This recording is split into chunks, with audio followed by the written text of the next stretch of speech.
This is Bob Young again, continuing our good news of 1939.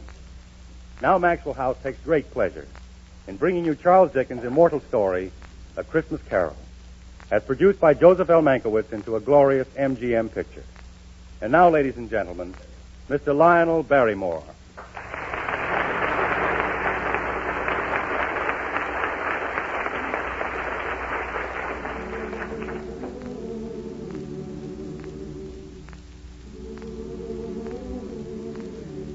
Tonight we honor Christmas in presenting an immortal story by Charles Dickens.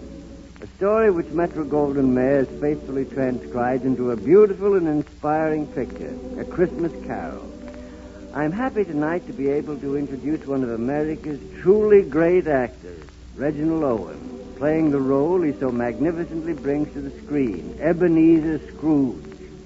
With him, Gene Lockhart, a beloved actor, a great personality, who so perfectly plays Bob Cratchit, his charming wife, Kathleen Lockhart, who plays Mrs. Cratchit, and Anne Rutherford, Ronald Sinclair, with a fine cast of players who so ably support them in bringing to the screen a great picture.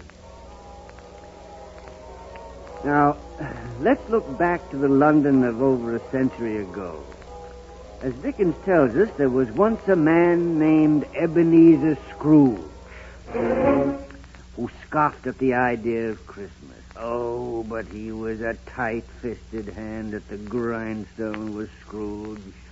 A squeezing, wrenching, grasping, covetous old sinner.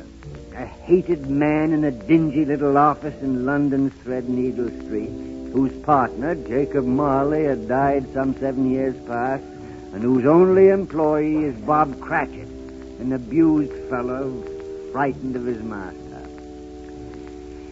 It's Christmas Eve. Cratchit, thinking of the Christmas he's going to prepare for his 6 young children, anxiously watches the clock as it ticks past its closing time. Scrooge, sharp, cold, hard old man that he is, comes out of his office and creeps up behind Cratchit. Watching, Scrooge speaks. Ah, you keep close watch on the closing hour, Cratchit. It's half past the hour, sir. Then close up. Close up. Thank you, sir. Don't work overtime. You might make something of yourself. You'll want all day tomorrow, I suppose. It's quite convenient, sir. It's not convenient, and it's not fair.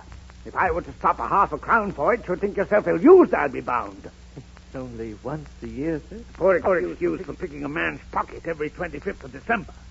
But I suppose you must have the whole day. Be here all the earlier next morning. Oh, yes, sir. Then be off. A Merry Christmas, sir. Humbug. Merry Christmas. What's Christmas time but a time for paying bills without money? A time for finding yourself a year older, not an hour richer. If I could work my will, every idiot who goes about with Merry Christmas on his lips should be boiled with his own pudding and buried with a stake of holly through his heart. Well, what are you waiting for? My wages, sir, they fall due today. Can't wait to spend them, eh? There. Thank you, sir. Good day.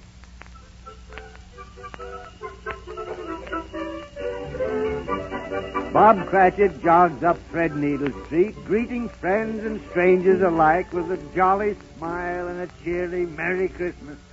Rounding a corner, he suddenly runs into a barrage of snowballs. One of these, better aimed than the others, knocks the hat from Bob Cratchit's head. Looking around, Bob sees a gang of urchins scurrying away. He runs after them and catches them. I say, here now. I say, sorry, Governor, we are sorry. Really, we are. I know that, but just because a fellow wears a hat, that doesn't mean he can't throw a snowball. Now watch. This is the way to make a real snowball. You take the snow into your bare hands like this, yes? And then you crunch it together. Look, Governor, coming down the street, a bloomin' topper. Huh? See if you can knock it off. Right you are. Here, give me room. Now then, 1, 2, 3. Good God, bullseye, Johnny. Oh, it was nothing. It was nothing at all. I said it.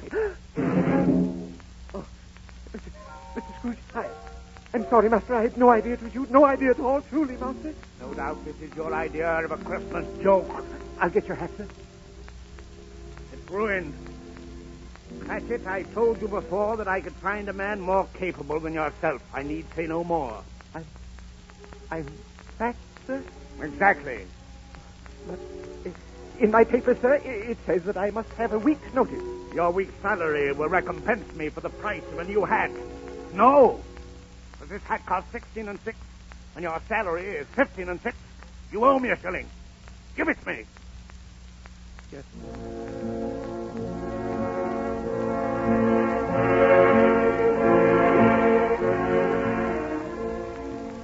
It's a saddened Bob Cratchit who wends his way homeward on Christmas Eve.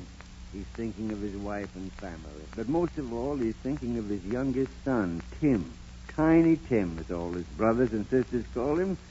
Tiny Tim, who's been a cripple all his life. Meantime, let's follow Scrooge to his dismal, lonely lodgings, through the barren hallways to his upstairs bedroom, where after carefully locking the door and drawing the curtains, he lights a small fire and prepares for bed. Suddenly, from the depths of the house, he hears a clanking of chains. The noise of those chains comes closer, closer. Through the stout oak paneling of Scrooge's door, there comes a shadowy figure. A figure that's wound about with a chain of cash boxes and keys and padlocks and ledgers and heavy purses wrought in steel. Scrooge wets his lips and manages to speak. Who are you? Asked me who I was. Who were you then? In life, I was your partner, Jacob Marley. Marley? But you are dead. Yes. I've been dead these 7 long years. Why? Why do you trouble me?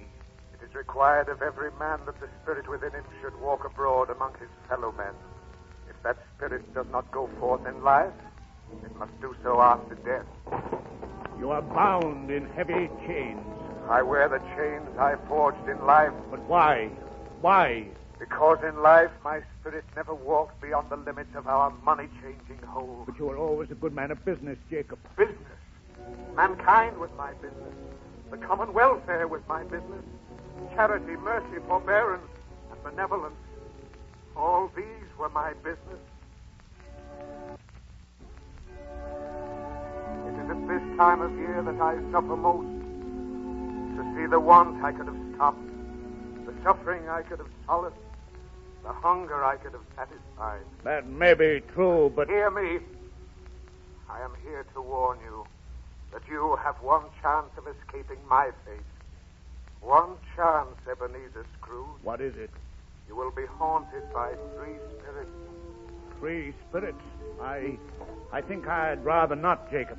Unless you suffer these 3 visitations, your fate will be the same as mine. Jacob, don't leave me yet. Jacob. Expect the first when the bell tolls 1. The second on the stroke of 2. The third upon the last vibration of 3. Jacob! Jacob! Wait! Jacob! Scrooge pleads in vain. Like a wisp of fog, the ghost slips out of the window. Scrooge weaves toward his bed, tumbles in, and pulls the coverlet over his head. It's 1 minute before 1. Scrooge pokes his head slowly from under the coverlet and trembles to a sitting position and looks nervously round. Suddenly, his room is flooded with light. The curtains on his bed are ripped apart. Scrooge is facing the first spirit. Ebenezer Scrooge, Yes. I am the ghost of Christmas past. Arise from your bed and come with me.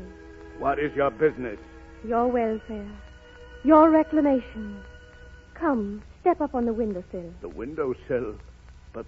Have no fear. Bear but a touch of my hand on your heart, and you shall be safe. We'll fall. We'll fall. No, we won't fall. We'll fly easily and gently across the London rooftops. high above the chimneys,